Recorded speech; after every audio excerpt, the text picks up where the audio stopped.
I was watching the ITV news the other night when, during a piece on the rebuilding of Notre Dame in Paris, they announced the final costs of the project would be... In the space of a few hours in April 2019, the cathedral's famous spire and nearly 2/3 of the roof collapsed in a fire which horrified France.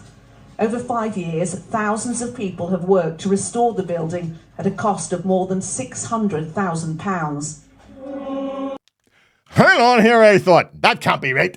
That can't be right. So I checked and discovered the actual costs are estimated to be around 850 million euros, which, even when converted into sterling, is a lot higher than 600k. Right? So, not that we have our own version of such a discrepancy in building costs in the shape of the new maternity hospital at the Royal Victoria. Such is the level of detail. I think I'll hand this one over to a professional to explain the latest detail. problem is around the new maternity hospital, almost 10 years behind schedule. At this stage, it's not clear when it will be ready. Yesterday in the Assembly, there was a call for an independent inquiry to find out what's gone wrong. So why are there calls for a public inquiry into what's happened at the maternity hospital? A new issue has emerged with medical gas pipework. It's been revealed also that bacteria Pseudomonas has been found in 36% of the hospital's water systems. Additional costs have arisen due to numerous redesigns of the building. It's worth noting this is all taxpayers' money. It's serious, not just for patients, but it's also about public accountability. In 2023, the Audit Office recorded overall spend on the maternity building had reached £89.5 million, a jump of almost £40 million. Important questions include who within the Belfast Trust accepted the building after it was signed off, and what checks had taken place.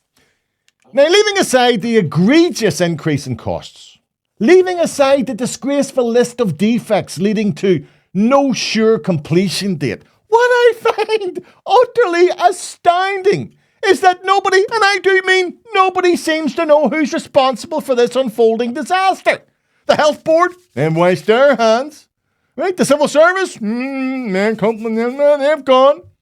And no real surprise here, but the Muppets up on the hill appear to have had no oversight on the millions of public money being wasted on this travesty. So not only do Northern Ireland mothers now face yet another delay, but it is clear that oversight has completely broken down. And this isn't the only or an isolated incident. What we know for sure is tens of millions in public money has gone somewhere for a job which has yet to be anywhere near completed. And I, as a taxpayer, would like someone, I don't care who it is, to explain to me, just to explain, who's responsible for this disaster? Well, what steps are being taken to hold them to account? And what changes will now be implemented to stop this ever happening again? I, of course, fully expect none of those reasonable questions to ever be answered, as what passes for local politicians continue to argue about irrelevancies, while our health sector, education sector, roads and transportation collapse upon our heads. Me tell you, there are banana republics out there who look at our dysfunctional assembly and shake their heads in bewilderment.